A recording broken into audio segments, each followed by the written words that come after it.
Sometimes he's devastating, unplayable. So, look, we're in the next round, and we look forward to that then. Absolutely.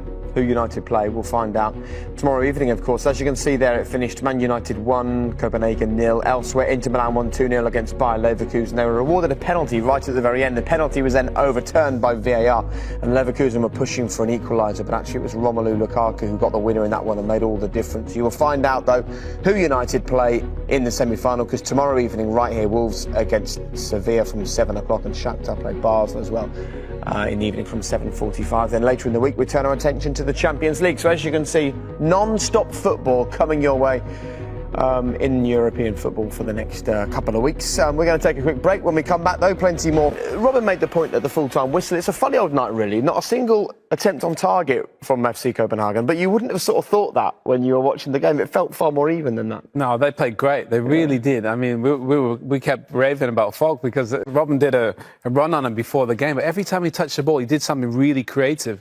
It's a shame he didn't have anybody to feed in the box. I mean, United got Rashford, Greenwood, in Martial. He didn't really have anybody to link up with, but I thought they played really well, just nothing to show for it.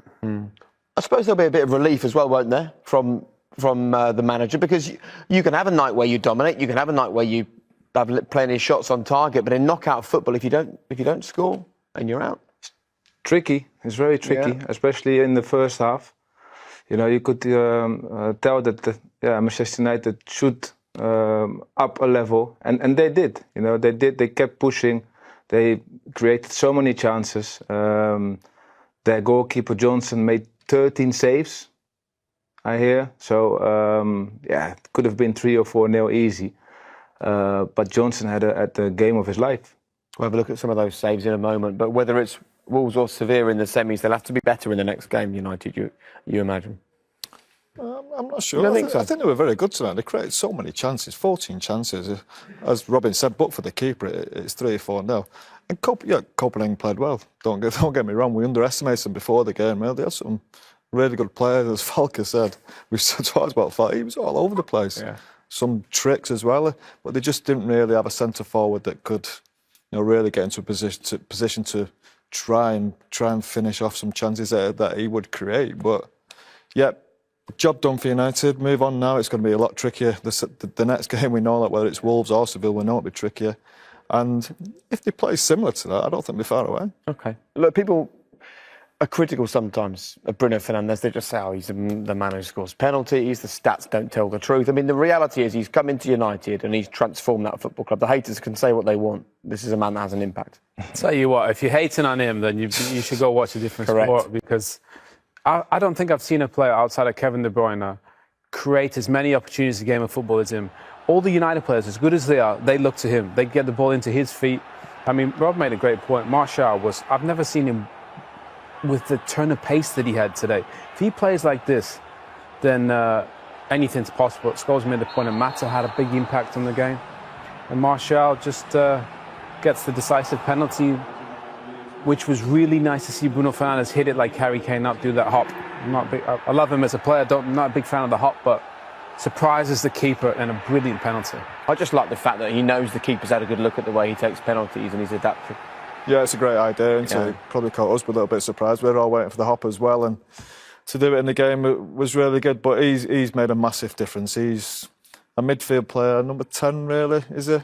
And the only thing he thinks about is scoring goals and making goals, and as Robin will tell you, for a centre forward, that's brilliant.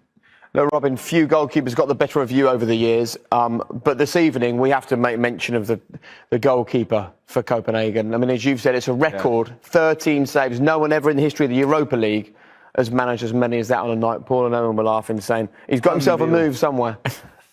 Yeah, I hope so for him. He really earned it. He made some proper saves. Not just balls going towards him, but he really went for them. He put his body in the line. He actually really went for great saves. The save for Martial in a bit, this one here, that's an unbelievable save with one hand. Here, this feet work, very good. It's like, I think this is his best game of his life. It must be. I think that save from Martial is the best one. Anthony Martial gets in that, creates that position for himself so many times and normally finishes it. That's a good one. This one's offside though, into Marcus should show a little bit more composure there. He just blasted it and it's hitting. Left hand. And also some great saves with his hands, with And his this feet, one? everything. Come on. Well, it's nice way he would just feel invincible, wouldn't he?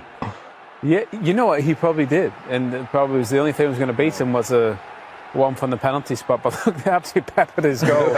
And he stood up to every challenge. You know, you got to take your hat off to him. He was unbelievable. Look, Robin, as a man who plied his trade in scoring goals, does it bother you that it took United 14 attempts to get the goal this evening, or is that just a testament to the goalkeeper and on another night United may have had 4 or 5? No, I actually think that Manchester United did it clever. They started slow, you know, and you could ask questions after the first half, like, okay, are they picking up or not? But if you look at it, if you look back at it now, they started slow in the first half, and they just built the game up, and they created so many chances in 120 minutes. So overall, I think that they did really clever tonight. I know you're keen to talk about Anthony Martial.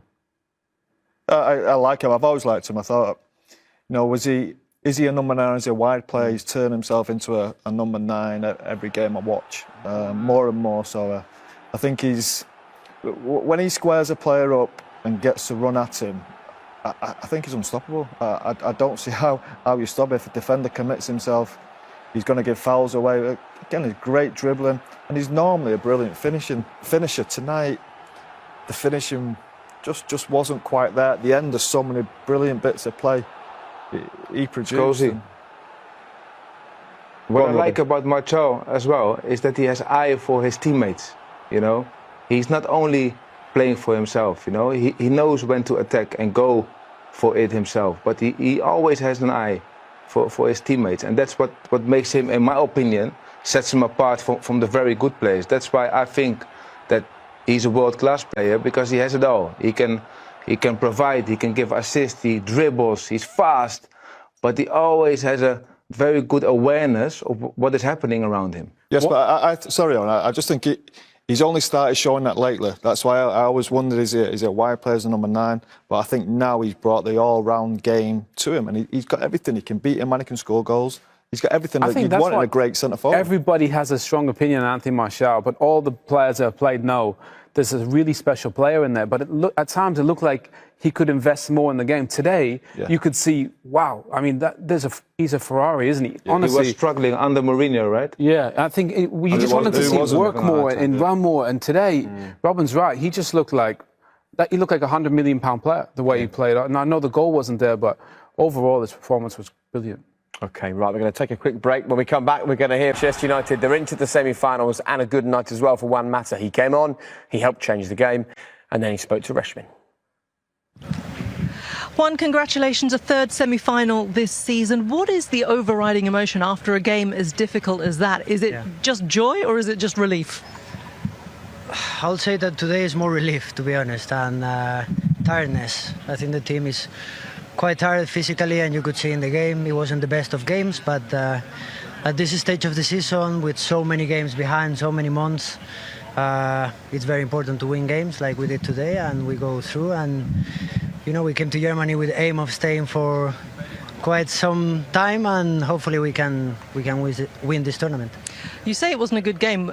Neutrals really enjoyed watching that game. Our commentary team really enjoyed watching it. It was end to end, particularly in that second half.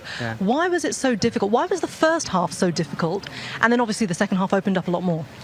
I think it's normal that happens, because both teams get a little bit more tired. There are more spaces, there are more chances. First half wasn't easy at all. They defended very well and they played some good football, so credit to them. I'm glad that people enjoyed watching the game with so many chances. We could have scored more goals, to be honest, in the extra time. But yeah, we're through. They were seen as the underdogs. Was there a little bit of complacency in the Manchester United team, do you think? No. I don't think it was complacency. We knew they are a good team. They played some great football in the last game when they qualified. So we knew we had to play a good game overall and try to create chances, as many chances as we could, like we did. We scored 1 goal. Of course, we're happy when we score more than 1 goal. But overall, now it's time to recover, to train, to wait for the rival in the next round and try to win. Few raised eyebrows in the studio when Greenwood got hooked for Mata, but it turned out to be the right decision because he brought some real class onto the field, didn't he? It did, yeah, and especially in tight games like that where it might just take one chance or one goal. He's very creative in that way. He's got a lovely left foot. He sees passes, and he didn't create many chances, but what he did do was very good, and he brought that little bit of quality United needed. Tell you what, Reshman's busy. Straight away, she's got hold of Ole Gunnar Solskjaer. Let's go straight back to Cologne. Ollie, I feel there's so much to unpick in that game. A couple of goals disallowed, a penalty given, a penalty not given, and a world-class performance from the opposition goalkeeper as well. Yeah. How proud are you of your boys for getting through this game and reaching the semi-final? Of course, it's a third time this season. We've been to the semis in every competition we've been in. So delighted that we're through. Of course, I think we deserved to win tonight. As you said, their keeper was fantastic, actually unbelievable. But then we hit the post a few times. There was a couple of VAR offside decisions against us, and it could have been one of those nights that you end up with a penalty shootout because they created opportunities. Maybe not shots on target. Sergio didn't have to make one save, I think, but we had to block, we had to defend well, and they made it hard for us. Any complaints about the VAR decisions, especially the penalty not given? No, well, they've made the decisions they have. So there was a couple of tight ones, and but it's when it's subjective like that, it's always we can always discuss. Yeah, that first half looked very, very difficult. They seem to have this game plan to just sit very deep and frustrate you. Why was it so hard for the team to respond, do you think? And what did you say at half time? Well, it's a good team we're playing against, well organised. That's the thing. They had the press, they had a game plan. They had triggers when they jumped and pressed us. Of course, they had a decent chance first half when they caught Fred on the ball. Good recovery by the lads there. I know Ståle really well, and I knew they were going to be hard to break down. So it was about patient, not make mistakes, don't give them opportunities that we don't have to.